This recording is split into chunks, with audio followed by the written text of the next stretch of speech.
Even though Democrats have now lost control of both the House and the Senate, President Obama was tooting his horn during the State of the Union address this week.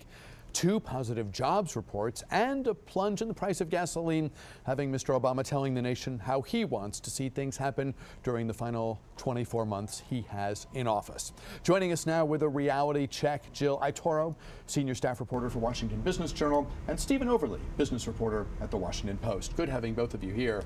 A big and unmistakable middle-class thrust to the president's remarks and to his agenda. We heard it the other night, talk about tax changes that would benefit middle-income earners, those who aspire to be in the middle class, free community college, paid sick leave overtime. It was a middle-class orientation to the president's remarks, and presumably will fuel his agenda.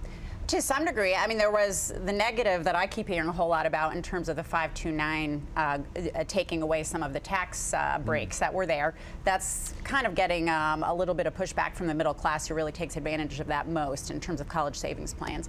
But yeah, I mean, generally he stuck with his line in terms of supporting the middle class. Could run up with a little challenges in Congress, obviously, which is not on his side in a lot of cases, but we'll see. I don't know if it was a shock. Reaction from lawmakers, particularly locally, but nationally as well, very much mixed. It depended who you were talking to. Democrats praised the president's remarks and his agenda because they know how difficult an environment this is. We've got wage stagnation, clearly, for many people, but Republicans were critical of the president's remarks. That's right. You know, I think one thing you heard consistently throughout Obama's speech was talk of compromise, right? Talk of Democrats and Republicans working together. And you've heard this from the president before. And living here in Washington, we know there's been a lot of gridlock. There hasn't been a whole lot of compromise in working together. And so I think the question will be, in the last 2 years of Obama's presidency, can the parties sort of work together and pass meaningful legislation? You know, that remains to be seen. There was a lot of suggestion that what the president was offering was not a plan that has a realistic chance of getting approved by the now all GOP Congress, but he was sort of framing some issues for the next election cycle. But that's 2 years away. For Republicans for the Republicans and the White House not to be able to find common ground for 2 years, that's a long time for the nation to be on pause. It is. I think there is a chance, and I'm a little biased here because I report a lot on the cybersecurity side, but I think there's a chance that some of what he's proposing in terms of cybersecurity could get response from Congress and be moved along a little bit more. It's certainly in the public eye with the Sony attacks and so forth, but he's looking to improve how the private sector and government actually exchanges information. And he's looking for a bill, and that's something that Congress has not been able to do for quite some time, as hard as they've tried. So I think there's a chance there that perhaps the environment right now could compel Congress to come forward with something that is a little bit more substantial than what we've seen in the past. So there's a chance with that. Other than that, yeah, I think it's going to end up getting bumped along. Congressman Jerry Connolly told us in the moments after the speech that he thought the notion of infrastructure spending, investments in the area of crumbling bridges and roads, et cetera, could be an area where the two parties can unite. That would have a big impact locally and around the country.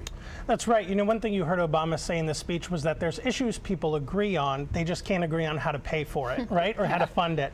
And so that's what I think will be the sticking point. You know, whether it's infrastructure or cybersecurity, as Jill mentioned, you know, there are issues that both Democrats and Republicans see as troubling, see as needing to be addressed. But the question then becomes, how do you pay for it? And in some ways, who gets credit? You know, I think, you know, going on cybersecurity for a second, the Washington community, the business community, could really stand to benefit there. Both Maryland and Virginia are trying to position themselves as hubs for cybersecurity companies, those that serve both the federal government and the private sector. So if a bill does get passed there and we see perhaps increased federal spending, a lot of those dollars could actually be spent here in our backyard. There was an awkward moment, maybe a revealing moment during the speech when Republicans applauded at a line that I don't think Mr. Obama meant as an applause line, underscoring the pretty real headbutting and angst. I mean, we're in a period of divided government now, so it's going to be fascinating to watch all this play out. But that was an odd moment. There were a few odd moments, I would almost say. I think it was you've got the usual kind of quibs back and forth with Obama talking about how he has run 2 campaigns, so he doesn't have to run another. But yeah, there was talk of trade in terms of Obama having a little bit more power over loosening some trade overseas and so forth, which does not have Democrats happy at all. In terms of the local impact, I really think there's always talk on the Democratic side that this could lead to some outsourcing of jobs.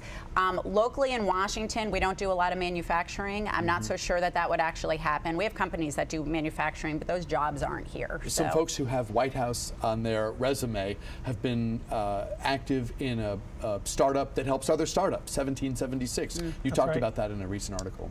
That's right. So this group called Precision Strategies, which was founded by several of Obama's senior campaign staffers from 2012, they now run this sort of public relations, data, and communications firm here in Washington, and they partnered with 1776, which for those who know is sort of a startup hub.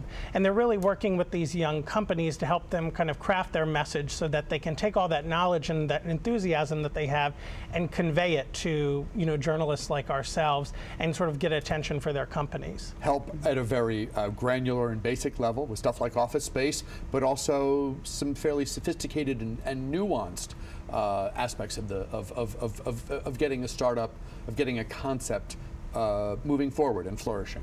That's right. So 1776 really helps with office space. They help secure venture funding, kind of all the steps a young company has to take to really get bigger.